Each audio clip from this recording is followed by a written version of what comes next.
Assalamualaikum warahmatullahi wabarakatuh. Alumni Akpol 95 dan Polda Sulawesi Selatan berbakti di masa pandemi akan melaksanakan vaksinasi COVID-19 secara gratis.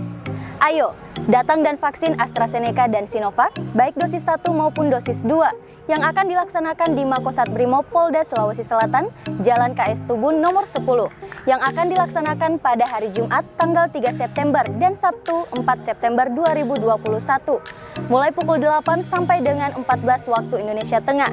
Khusus hari Jumat, kegiatan vaksinasi akan melayani pelajar dan lansia, yang dimulai pada pukul 7.30 sampai dengan 11 waktu Indonesia Tengah.